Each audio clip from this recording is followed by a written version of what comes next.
nge-treat kamu seperti apa sih dalam hidup? Apalagi kan sebagai cowok gitu ya, kakak nomor 1 ya berarti ya? Ya, Anak nomor 1 ya. Nah, seperti apa sih anak nomor 1 gitu? Dan nge-treatnya seperti apa, Mas Engkur mungkin? Kalau saya sih ini ya, pertama pergaulan, terus kemudian mandiri, terus disiplin, dan juga bagaimana hidup itu memberikan manfaat untuk orang lain.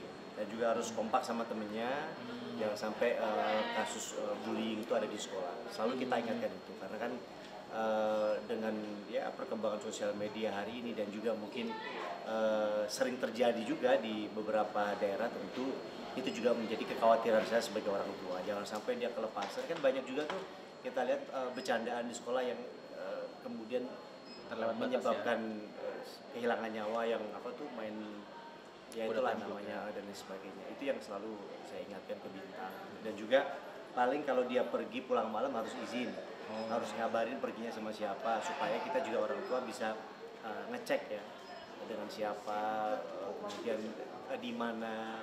Itu yang selalu saya ingatkan. Mas Engki, nge-treat anak Gen Z ya, itu mungkin lebih susahkah daripada dirimu zaman dulu, atau kayak perubahannya akhirnya kamu belajar nih untuk nge-treat seorang anak 14 tahun ini? Apa ya, sebenarnya polanya sama dengan orang tua dulu ya. Mungkin nggak beda jauh. Cuman mungkin sekarang lebih memberikan kebebasan dia untuk berekspresi, tapi juga harus tanggung jawab kegiatannya yang positif. Kemudian kita juga paling ya quality time itu sambil kita mendengar curhatan dia.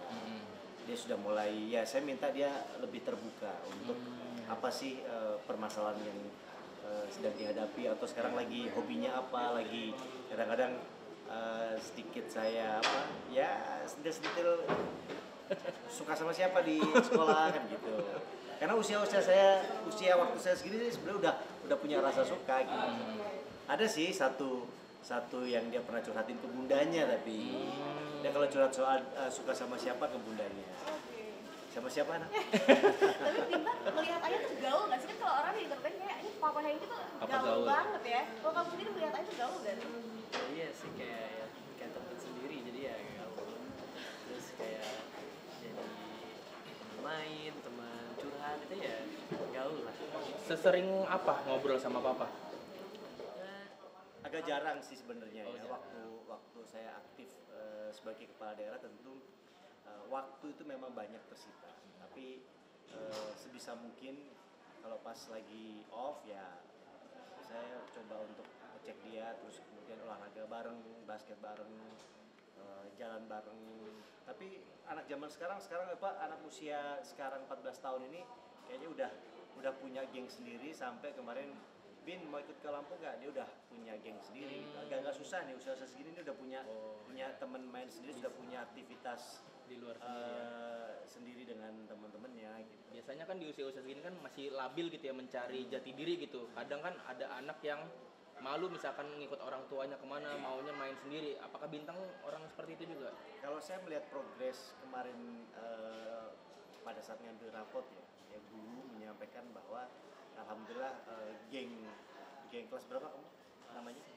Kelas 9 itu sudah mulai bisa menempatkan diri. Sudah mulai bisa mengatur emosinya ketika ya berhadapan dengan guru seperti apa itu sudah mulai ada perkembangan. Dan melihat teman-temannya sekarang kelihatan kompak gitu ya, saling kerjasama, gotong royong. Dan juga saya lihat aktivitas dia sering juga belajar kelompok di rumah, kadang di rumah kita juga, kemudian olahraga bareng. Saya melihat sih apa ya, kekompakan dia dan teman-temannya bagus sih. Jadi alhamdulillah ya mudah-mudahan terus dijaga dan positif. Oke. Bintang lebih sering main sama temen atau jalan sama keluarga? 50-50 sih. Enggak, lebih banyak sama temennya sih. 70 sama temennya kayaknya. Kenapa tuh? Ya, tapi sih kalau menurutku 50-50 ya, karena emang harus dibagi ya waktu keluarga sama waktu teman. Tapi Lebih banyak? mungkin 1% lebih banyak lah untuk Tapi kan belajar kan orang tua itu, anak belajar dari orang tua. Ada nggak sih Mas yang kamu akhirnya belajar dari anak 14 tahun ini yang ternyata dari orang tua bisa belajar dari anak, kan nggak ngomong kayak gitu? Apa ya, belajar dari dia, kalau dia kan belajarnya mungkin sudah mulai nanya-nanya ke politik. Tapi kalau saya belajar dari dia apa ya? Soalnya hampir sama sih.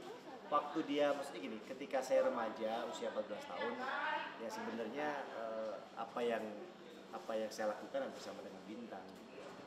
Kalau sesuatu yang baru apa ya, Naya? Yang papa belajar dari kamu gitu.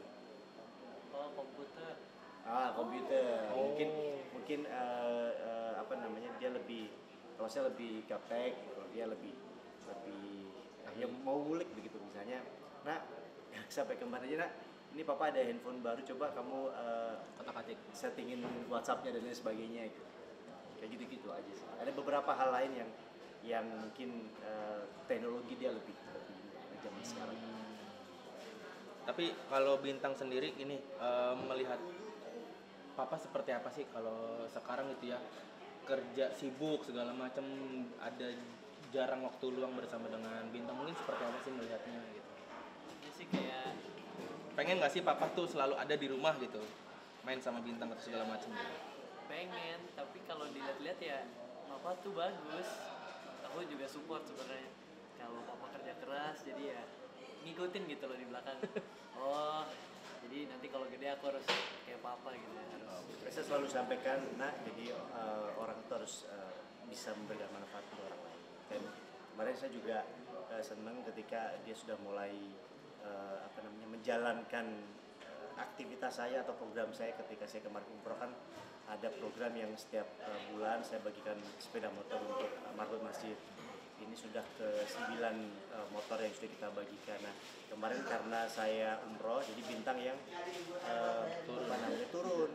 Saya lihat juga, oh oke nih, kayaknya sudah mulai apa ya biar dia inilah menghadapi orang lain, Beradaptasi ya, gitu ya. beradaptasi dengan masyarakat, supaya nanti juga muncul empati dan kedepannya juga bisa memberikan manfaat untuk orang lain. Tapi emang Bintang orangnya pemalu sampai segitunya di treat untuk Kalau di bertemu depan dengan orang papanya lain? dia pemalu, tapi kalau ngelihat video-video dari kiriman kelas kayaknya dia malah kemarin juara apa? Juara Ada drama gitu. bukan juara yang over PD apa? Oh iya. Ada. Apa sih namanya? Dia kalau di depan papanya agak malu, tapi kalau di depan bundanya dia. Oh, oke. Kalau di Mungkin depan karena publik, papanya galak kali ya. Papa galak nggak sih, Nak? oh, papanya galak. Antara malu atau takut sebenarnya. Papa galak orangnya. Galak, papa nggak galak. Tapi agak tertekan ya, agak tertekan ya Inang ya. Tapi kamu mau role model itu ya, yang udah dia di mata kamu ya. Kalau aku lihat dari omongan kamu, sebegitu bangganya sama ayah ya. Ya iya, soalnya ya papa ya keren. Terus kalau dilihat-lihat ya bangga juga sama papa, jadi ya pengen gitu jadi papa ya. Oh, pengen ke politik berarti ya, Nak ya. Nah, Nantinya ya. itu tuh. Masalahnya gini, papa kan di politik, aku juga nggak terlalu suka, jadi bingung. Jadi Nggak, kenapa nggak sukanya kamu di politik? Kenapa? karena ya ngebingungin sih. Oh ya belum waktunya. Belum Nanti waktunya, kalau udah ya. kamu SMA terus kuliah nanti udah mulai. Kalau boleh tahu apa? Kalau boleh silakan. Tapi kalau dari sini kamu di dunia entertain sama politik kayaknya masihnya lebih ke politik ya anak ya berarti ya. Mengarahkan. Jadi mengarahkan lebih bukan entertain, lebih ke politik berarti ya kalau dari tadi omongannya. Ya kemana aja sih, cuman politik itu juga salah satu passion saya. Makanya kalau anak juga ada, misalnya saya ada penerus gitu ya, yang diantara bertiga ini ke politik juga nggak masalah juga. Karena saya pun juga meneruskan keluarga juga, ayah saya juga dulu ketua partai, kakek juga, sehingga melihat politik itu sebagai jalan untuk pengabdian itu keren, bermanfaat. Karena ayah saya selalu menyampaikan manfaatkanlah hidup untuk hidup yang bermanfaat. Salah satu jalurnya ya melalui politik. Ketika terpilih sebagai kepala daerah bisa membuat kebijakan yang pro rakyat dan lain sebagainya, bagaimana kita membantu orang lain, itu sebuah kepuasan yang mungkin tidak bisa dinilai dengan uang. Dan itu menjadi hari ini yang menjadi candu gitu. Ketika kita bisa membuat program yang bermanfaat, itu keinginan itu terus. Kalau boleh tahu cita-cita Bintang apa sih? Untuk sekarang aku lagi mikirin itu tuh pengen jadi arsitek. Tapi nggak Jadi tahu sih. pengusaha aja lah. Pengusaha juga itu juga lagi mikirin karena Pengusaha ya yang banyak membantu orang ya. terus suksesnya juga enak kalau jadi pengusaha. Tapi ya Yang penting diseriusin belajar ya.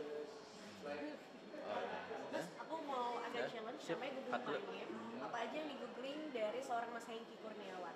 Boleh? Betul. Oke. Boleh ini